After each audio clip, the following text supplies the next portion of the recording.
Hello, स्वागत है आपका मेरे यूट्यूब चैनल में। आज हम पढ़ने वाले हैं क्लास 12th का बहुत ही important chapter three dimensional geometry, त्रिविमीय ज्यामिति। देखो, आपने यहाँ पे तीन एक्सेस हैं, एक ये एक्स एक्सेस है, एक वाई एक्सेस है और ये जेड एक्सेस है। ठीक है, अब यहाँ पे देखो, ये इसका ओरिजिन पॉइंट है, यानी कि मूल बिंदु। यहाँ पर एक लाइन है, रेखा है, मान लीजिए कोई रेखा है ओ पी, ये रेखा है एल। अब यहाँ पे देखो, जैसे कि ये जो लाइन ओ पी है ये एक्स अक्ष के साथ अल्फा एंगल बनाती है। ठीक है, तो अगर ये जो ओ पी है एक्स अक्ष के साथ अल्फा एंगल बनाती है तो ये जो कॉस अल्फा, ठीक है, हम कॉस अल्फा ले लिए। ऐसे ही ये जो ओ पी है, ओ पी लाइन है, ये वाई एक्सिस, ये वाई एक्सिस हो गया आपका। ठीक है, मान लीजिए वाई एक्सिस के साथ बनाती है बीटा एंगल, और ये जो ओ पी है ये जेड एक्सिस के साथ बनाती है गामा एंगल। ठीक है, तो आपके कॉस अल्फा, कॉस बीटा और कॉस गामा, ठीक है, ये आपके कहलाएंगे दिक कोसाइन, यानी कि डायरेक्शन कोसाइन। शॉर्टकट में इससे निरूपित करते हैं। ठीक है, तो आपको ये पता लग गया कि भाई दिक कोसाइन क्या दिक कोसाइन होते हैं कॉस अल्फा, कॉस बीटा और कॉस गामा। अल्फा यहाँ पे जो लाइन है वो एक्स एक्स के द्वारा बनाया गया कोण है, ये बीटा वाई एक्सिस के साथ बनाया गया कोण है, और गामा क्या है, जेड एक्सिस के साथ बनाया गया एंगल है। ठीक है, अब इसका एक फॉर्मूला और भी होता है। ठीक है, कॉस अल्फा, कॉस बीटा और कॉस गामा, ये दिक कोसाइन है। एक इसका फॉर्मूला ये होता है a/√a² plus b² plus c²। ऐसे ही कॉस बीटा का फॉर्मूला होता है b/√a² plus b² plus c²।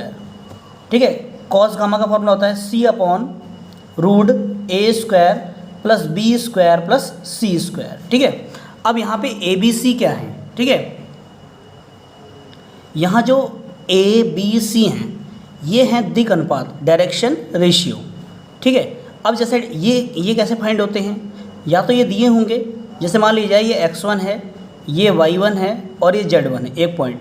दूसरा पॉइंट है b, ये है x2, y2 और z2। ठीक है, तो इसके अगर दिक अनुपात निकालने हैं, डायरेक्शन रेशियो निकालने हैं, तो देखो ये होता है a, b और c।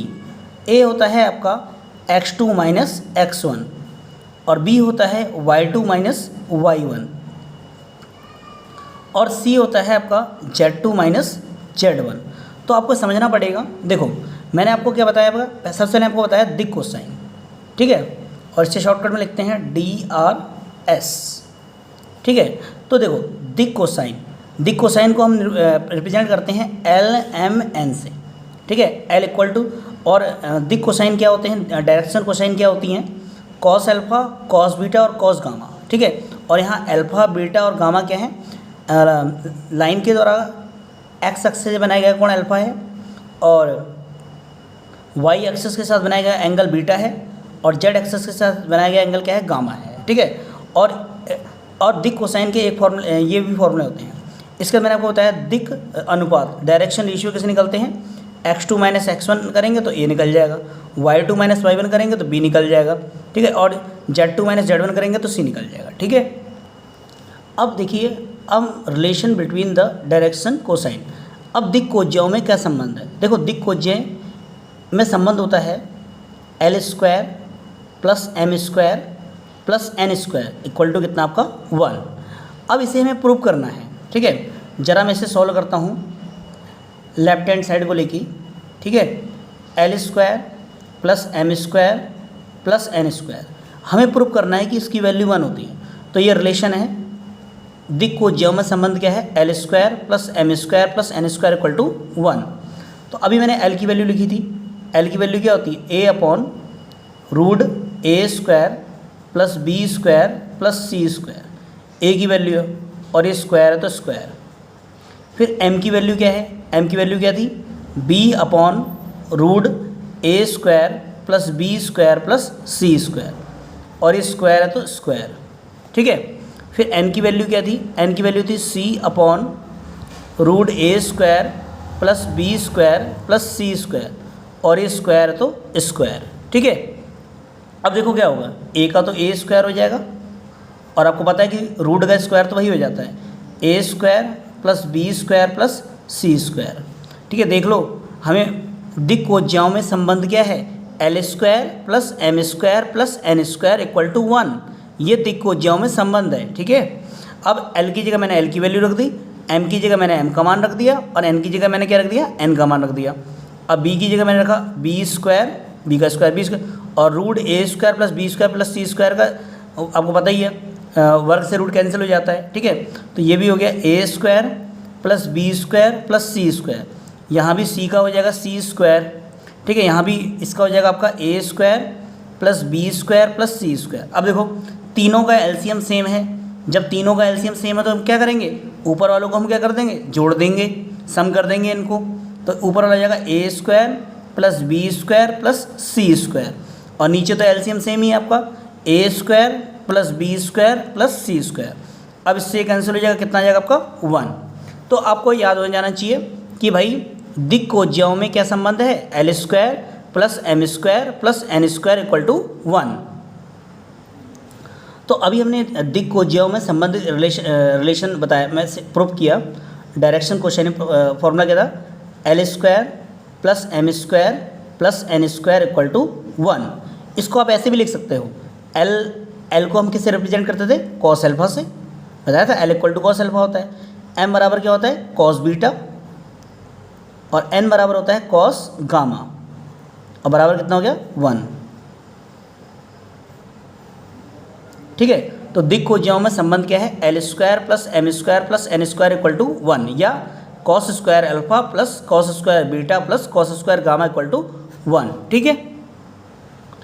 पहला क्वेश्चन है आपका 11.1 का कि एक रेखा x, y और z अक्षों के साथ 90 डिग्री, 135 डिग्री और 45 डिग्री का एंगल बनाती है, तो इसकी दिक् कोसाइन निकालनी है, आपकी डायरेक्शन कोसाइन निकालनी है, ठीक है।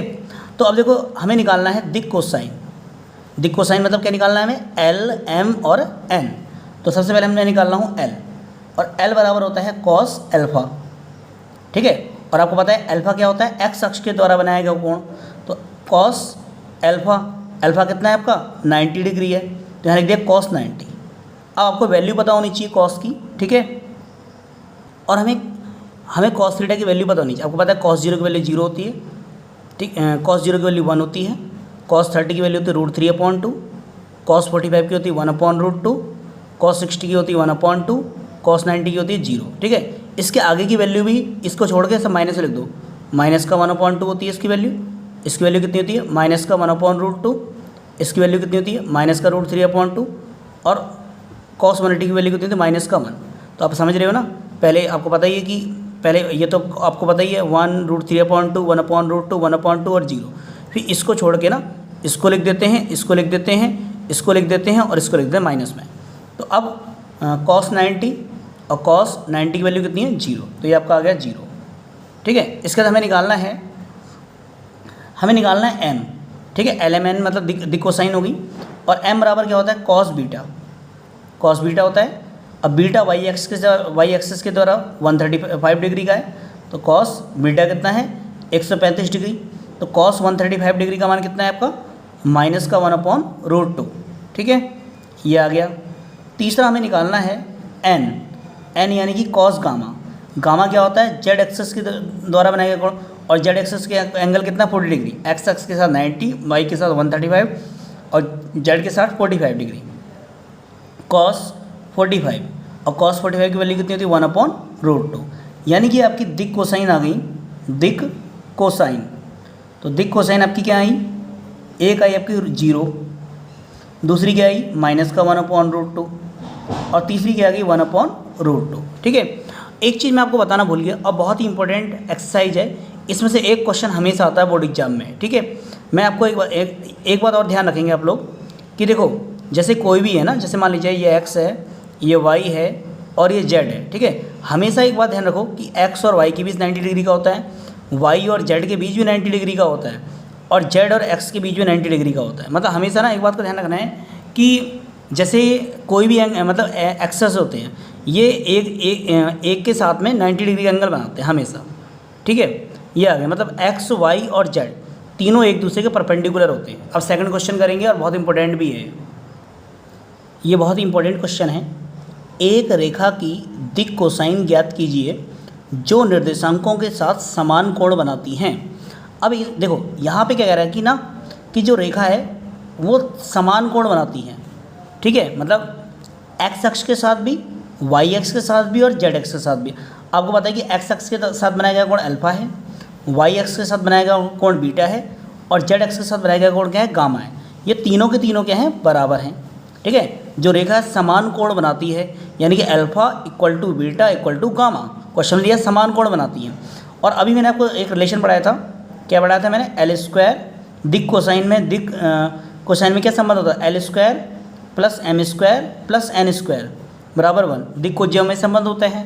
और एल की वैल्यू मैंने आपको बताई थी क्या होती है, कॉस स्क्वायर अल्फा, एम की वैल्यू क्या होती है, cos beta, cos square beta, और एन की वैल्यू क्या होती है, कॉस गामा। तो cos square gamma equal to 1, ठीक है। अब यहाँ पे हमें दिक् कोसाइन निकालनी है। अब देखो यहाँ पे या तो अल्फा अल्फा अल्फा लिख दो, या बीटा बीटा बीटा लिख दो, या गामा गामा गामा। क्यों, क्योंकि तीनों के तीनों क्या हैं, बराबर हैं। तो ये गया कॉस स्क्वायर अल्फा प्लस, अब ये यहाँ भी मैंने अल्फा लिख दिया कॉस स्क्वायर अल्फा, और गामा की जगह भी मैंने क्या लिख दिया, कॉस स्क्वायर अल्फा, क्योंकि अल्फा बीटा और गामा तीनों क्या हैं, बराबर हैं। Cos square alpha plus cos square alpha plus cos square alpha क्या हो गया, 3 cos square alpha equal to कितना हो गया, 1। तो cos square alpha equal to क्या हो गया, 1/3। बेहद इंपॉर्टेंट क्वेश्चन है। और वर्ग हटाएंगे तो क्या लग जाएगा, यहाँ पे रूट लग जाएगा, ठीक है। तो यहाँ पे आपका आ गया कॉस अल्फा इक्वल टू 1/√3। अब ये आंसर को हम क्या लिखेंगे, प्लस माइनस में लिख देंगे। प्लस माइनस 1 की वैल्यू तो 1 होती है और √3 का कितना होगा, √3, ठीक है। अब देखो अगर कॉस अल्फा की वैल्यू प्लस माइनस 1/√3 है तो कॉस बीटा की भी वही होगी, क्योंकि तीनों एंगल बराबर है आपके, प्लस माइनस 1/√3 होगी। और गामा की वैल्यू, कॉस गामा की वैल्यू भी क्या होगी, वही होगी, प्लस माइनस 1/√3, ठीक है। तो अब दिक् कोसाइन हमारी आ गई प्लस माइनस 1/√3, प्लस माइनस 1/√3 और प्लस माइनस 1/√3, ठीक है। तो यहाँ मैंने लिख दिया दिक् कोसाइन, दिक् बेहद इंपॉर्टेंट सवाल है ये, दिक् कोसाइन। तो ये आपका 3 बार लिख देंगे, क्योंकि एल एम एन, एल का मान भी वही आ गया प्लस माइनस 1/√3, फिर कॉमा एम का मान भी वही आया प्लस माइनस 1/√3, और गामा का मान भी क्या, cos M N N, N का मान भी आ गया प्लस माइनस 1/√3, ठीक है। थोड़ा सा एक जल्दी से देख लेंगे इसको। देखो पहले दिया था जो रेखा है वो निर्देशांकों के साथ समान कोण बनाती है, ठीक है। तो अल्फा बराबर बीटा बराबर गामा, तीनों बराबर हो गए। अब हमें दिक् कोसाइन निकालनी थी, दिक् कोसाइन निकालना है यानी एल एम एन का मान निकालना था। तो मैंने फॉर्मूला लगा दिया L square plus M square plus N square equal to 1। ये फॉर्मूला इसलिए दिया है क्योंकि यहाँ पे एंगल में दिया था, ठीक है। तो फिर एल की जगह कॉस अल्फा, एम की जगह कॉस बीटा, एन की जगह कॉस गामा लिख दिया। फिर मैंने अल्फा बीटा की जगह अल्फा लिख दिया और गामा की जगह क्या लिख दिया, अल्फा लिख दिया, क्योंकि तीनों के इक्वल है। अगला क्वेश्चन करेंगे, बहुत इंपॉर्टेंट सवाल है ये। नेक्स्ट क्वेश्चन है आपका, यदि एक रेखा के दिक् अनुपात -18, 12 और -4 हैं तो दिक् कोसाइन निकालनी है। अब समझ लो आप लोग, दिक् अनुपात मतलब क्या दिए हैं, डायरेक्शन रेशियो, यानी कि ए दिया है, पी दिया है और सी हमें दिया है, ठीक है। हमें निकालना है दिक् कोसाइन। तो दिक् कोसाइन निकालना है तो अभी मैंने आपको फॉर्मूला बताया था, एल बराबर ए अपॉन, ठीक है, a upon root a square plus b square plus c square, ये वाला फॉर्मूला लगाएंगे। अब दिक् कोसाइन के 2 फॉर्मूले होते हैं, ठीक है। अब ए कितना है आपका, -18। अब यहाँ पे देखो ए कितना है आपका, -18 और ये स्क्वायर, और बी स्क्वायर, बी कितना है 12 और ये स्क्वायर, और सी कितना है आपका -4 और ये स्क्वायर, ठीक है। अब -18 आपको पता है, -18 का स्क्वायर कितना होता है, 324, ठीक है। -18 गुणा -18, 12 × 12 144, और -4 गुणा -4 प्लस का 16, आपको पता है माइनस का स्क्वायर ही प्लस होता है, ठीक है। अब -18। अब इन तीनों को जोड़ दो, 324, 4 4 8 6 14, और 2 4 6 6 2 8, और 1 और 3 4, 484। अब -18 और 484 आपका होता है 22 का रूट, ठीक है, आपको पता ही होगा 22 का होता है, 22 × 22 484 हो जाएगा। अब 2 से काट देते हैं, 2 × 18 और 11 दूनी 22, ये तो एल निकल गया। अब एम निकालते हैं। एम का फॉर्मूला क्या था, b/√a² +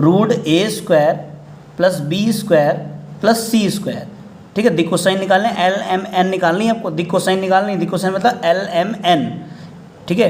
अब b कितना है आपका 18 दिया है, और √a² + b² + c², इसकी वैल्यू हमने निकाली थी, देखो √a² + b² + c², इसकी वैल्यू कितनी निकाली 484। तो बार बार लिखने की जरूरत है नहीं आपको, चलो लिख दो इसमें। a कितना है आपका -18, आना तो वही है, और b कितना है आपका 12, और c कितना है आपका -4 और ये स्क्वायर, ठीक है।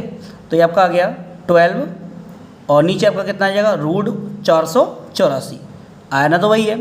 तो 12 और 484 किसका वर्ग होता है 22 का, फिर 2 से डिवाइड कर दिया, 2 × 12, 11 दूनी 22। अभी तो m निकला, अब हमें निकालना है n, ठीक है। अब n निकालते हैं हम, n तो n आपका ये n बराबर हो जाएगा c और √a² + b² + c²। c की वैल्यू कितनी है आपकी, देखो यहाँ से c कितना है आपका -4 है आपका, और सीधे लिख देते हैं हम √a² + b² + c²। तो √a² + b² + √c² का मान कितना आया था आपका 22, डायरेक्ट लिखेंगे, 484 आया था, और -4 और 484 किसका होता है आपका 22 का, फिर 2 से डिवाइड कर दो, 2 दूनी 4, 11 दूनी 22, ठीक है। तो अब ये आपका निकल गया दिक अनुपात। तो दिक अनुपात क्या निकल गया, एल की वैल्यू कितनी है आपकी -9/11, और m की वैल्यू कितनी आई 6/11, और n की वैल्यू कितनी आएगी -2/11, ये आपका आ गया। और जब हम दिक अनुपात निकालते हैं तो हम ब्रैकेट लगाने की ज़रूरत नहीं होती, ओनली कॉमा में लिख के छोड़ देना है आपको, ठीक है। चौथा क्वेश्चन है, सिद्ध कीजिए कि बिंदु 2 3 4 -1 -2 1 5 8 7 संरेखी हैं। इसे आप दो तरीके से कर सकते हैं। एक फर्स्ट में आपने सीखा होगा, देखो जैसे कि पहले मैं एक नॉर्मल तरीके से बता रहा हूँ। ए आपका दिया है 2 3 4, ठीक है। बी आपका दिया है -1 -2 और 1, ठीक है। सी दिया है 5 8 7। तो पहले मैं क्या करता हूँ, मैं ए बी के दिक अनुपात निकालता हूँ, ठीक है, यानी कि डायरेक्शन रेशियो। तो ए बी के दिक अनुपात, तो ए बी के दिक अनुपात निकालता हूँ मैं, ठीक है, और ए बी के दिक अनुपात तो मैं निकालता हूँ A1 B1 और C1। तो वही अभी बताया था मैंने, x2 - x1 होता है ना फॉर्मूला।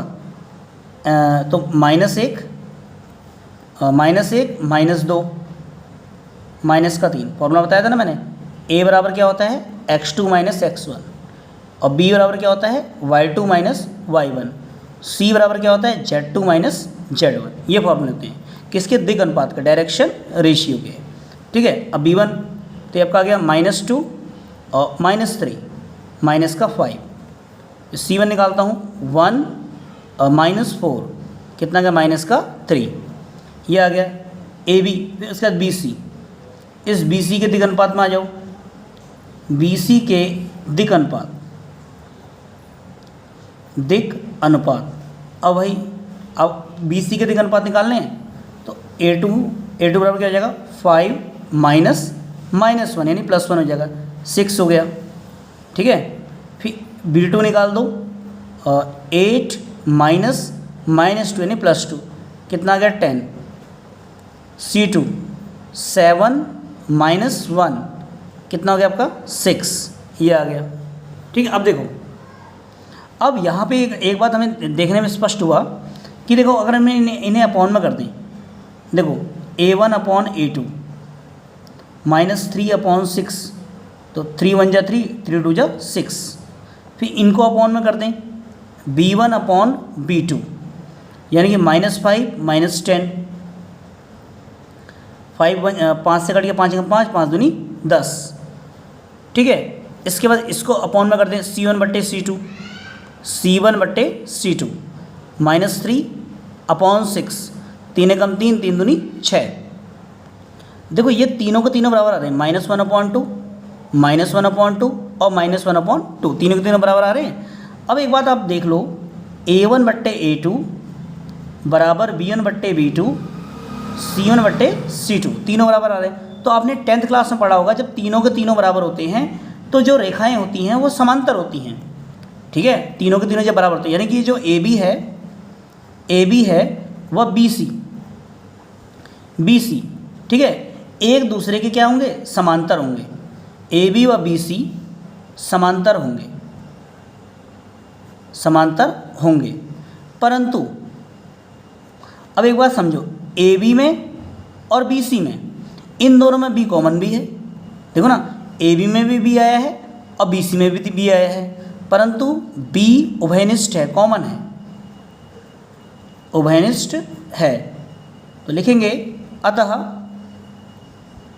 A, B व C संरेख हैं। संरेख मतलब कोलिनियर, एक ही बिंदु में है। ये तरीका हो गया इसका, ठीक है। तो आपको क्या करना है, अगर तीनों बिंदु को संरेख करने को आया है तो आप किसी भी दो बिंदुओं के दो, चाहे AB के निकाल देना, चाहे AC के निकाल देना है, ठीक है। तो हमने क्या किया, पहले आपको दिगनुपात निकालने, पहले AB के दिगनुपात निकाले, फिर BC के दिगनुपात आएंगे। ये पैरेलल समानुपाती आने चाहिए तीनों, यानी कि तीनों के तीनों क्या आने चाहिए, बराबर आने चाहिए। तीनों के तीनों बराबर आएंगे तो और साथ में एक कॉमन हो जाएगा, तो ये ABC क्या हो जाएंगे, संरेख हो जाएंगे, ठीक है। इसी सवाल को करने का दूसरा तरीका भी है, जैसे ये क्या है, AB है, ठीक है। जैसे हमें दिखाना है कि तीनों बिंदु कोलिनियर हैं, यानी कि एक सीध में है। यानी अगर मैं क्या करूँ, AB है और इसमें BC को जोड़ो, यानी कि ये और ये जोड़ेंगे तो पूरा क्या आ जाएगा, AC आ जाएगा AC। तो इसके भी द्वारा हम कर सकते हैं। जैसे हमने पहले मैं क्या निकालूँ, AB के बीच की डिस्टेंस निकालता हूँ, फिर BC के बीच की डिस्टेंस निकालता हूँ, फिर AC के बीच की दूरी निकालता हूँ। अगर ये कंडीशन फॉलो करेगा तो संरेख होगा। तो पहले मैं निकाल रहा हूँ AB, ये डिस्टेंस फार्मूला है तीन बिंदुओं के लिए, √x2 - x1 का whole square plus y2 - y1 का whole square plus z2 - z1 का होल स्क्वायर। तो AB निकाल रहा हूँ मैं, तो AB, ठीक है। तो ये आपका आ गया x2 कितना, -1, फिर माइनस और -2 और ये होल स्क्वायर।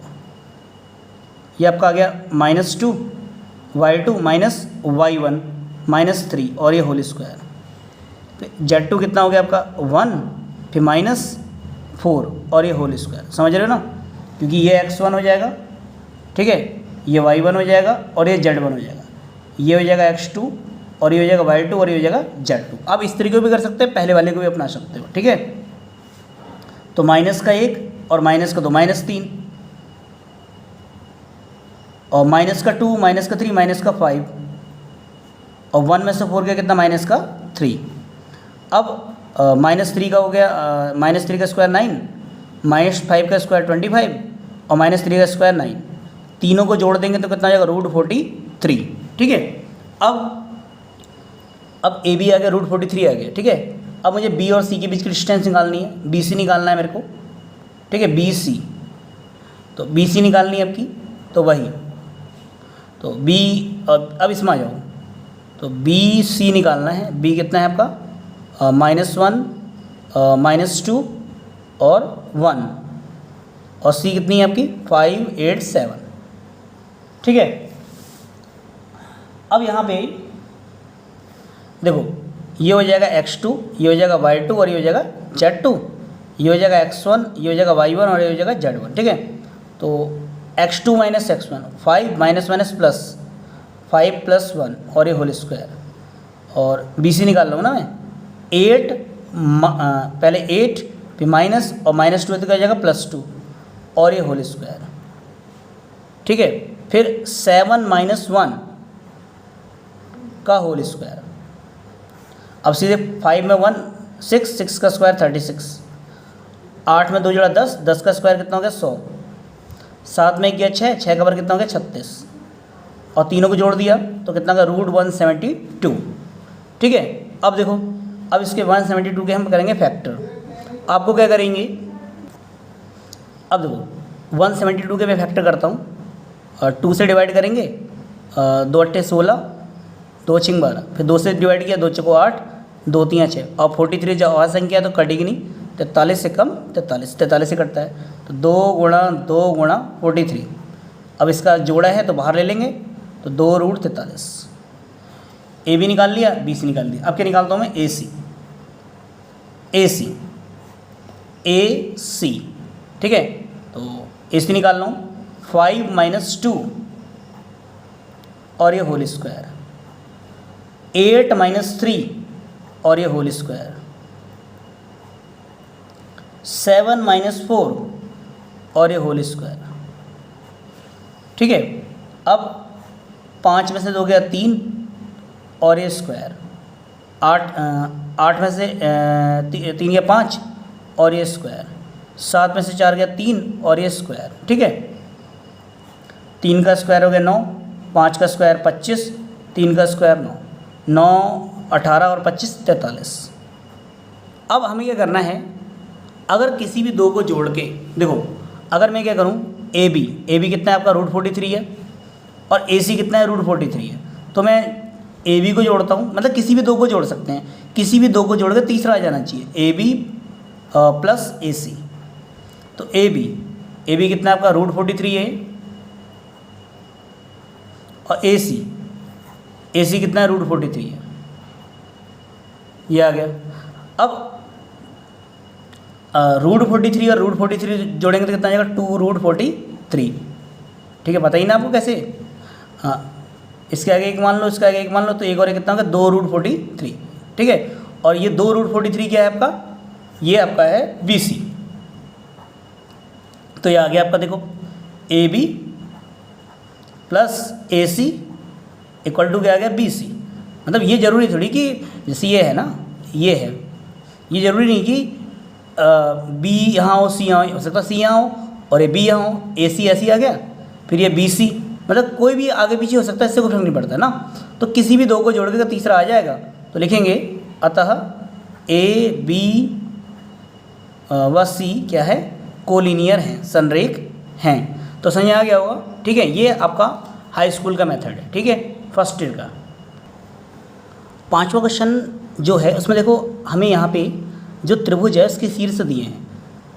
ए दिया है मुझे 3 5 -4, बी दिया है -1 1 2 और सी दिया है -5 -5 -2।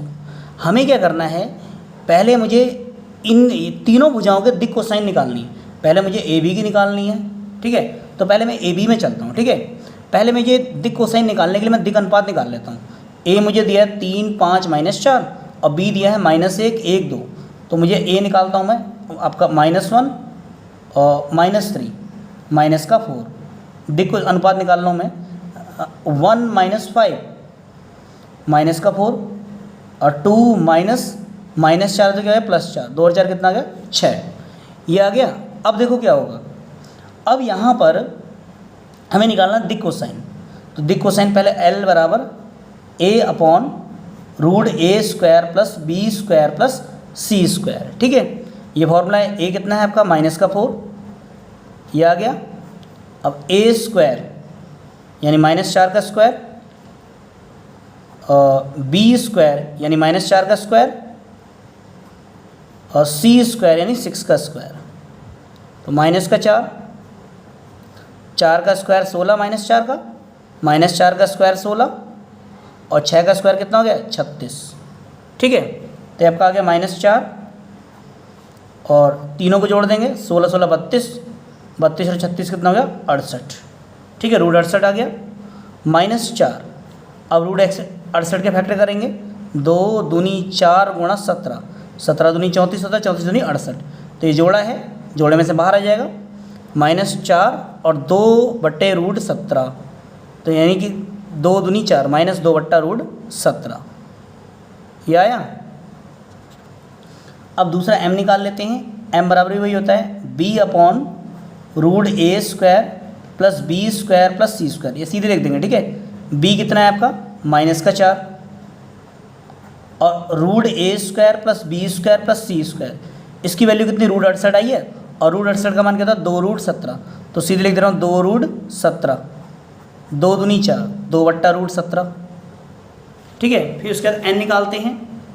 n का फॉर्मूला क्या होता है c upon root a square plus b square plus c square, ठीक है। अब c कितना है आपका 6 और root a square plus b square plus c square, ठीक है। इसकी वैल्यू अपने निकाल रखी है रूट 68 यानी 2 रूट 17, ठीक है। 2 रूट 17 आ गया, तो 2 तियाँ 6, 3 रूट 17, तो दिक कोसाइन लास्ट में से लिख देंगे हम दिक कोसाइन। तो L का मान कितना है -2 अपॉन रूट 17 और M का मान कितना है -2 बट्टा रूट 17 और N का मान कितना आ गया 3 बट्टे रूट 17, ठीक है। अभी हमने क्या किया, अभी हमने सिर्फ AB की दिक कोसाइन निकाली है। अब आप BC की दिक कोसाइन खुद निकालेंगे। पहले वही इसके दिक अनुपात निकालेंगे, इसमें से ये माइनस करेंगे, इसमें से ये माइनस करेंगे, इसमें से ये माइनस करेंगे। फिर इस AC की दिक कोसाइन, इसमें से ये माइनस करेंगे, इसमें से ये माइनस करेंगे, इसमें से ये माइनस, मतलब अभी BC की दिक कोसाइन और AC की दिक कोसाइन खुद निकालेंगे, ठीक है।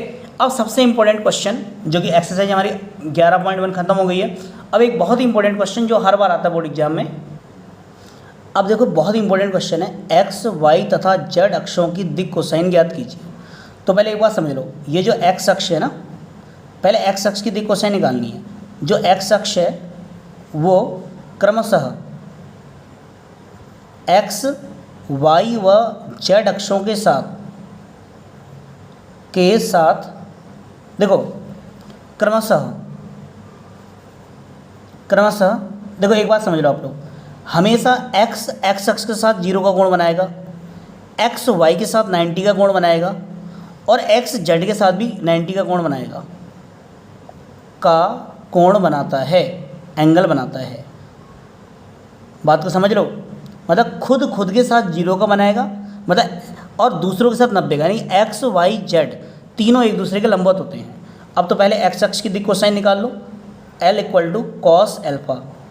तो ये एल्फा कितना है 0 डिग्री और कॉस 0 की वैल्यू कितनी थी 1, तो m बराबर आपका हो जाएगा कॉस गामा।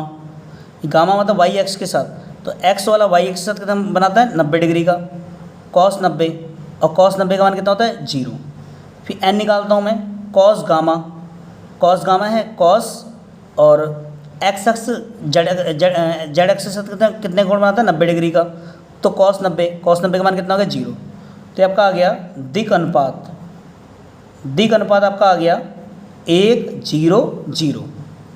एक बार और समझ लेंगे, जैसे एक बात समझो ना, जैसे y अक्ष की दिक कोसाइन निकालनी होती है, जो y अक्ष है ना वो x y व z अक्षों के साथ क्रमशः, देखो जो y अक्ष है ना वो x के साथ कितने का बनाएगा 90 का कोण बनाएगा, मतलब x y z एक दूसरे के लंबवत होते हैं। y के साथ 0 डिग्री का, खुद के साथ 0 का बनाता है, और y z के साथ कितने का बनाता है 90 डिग्री का। अब इसकी दिक कोसाइन बनाते हैं, तो L बराबर आपका आ जाएगा, देखो कॉस एल्फा, y 90 का है, कॉस 90 और कॉस 90 की वैल्यू क्या होती है 0।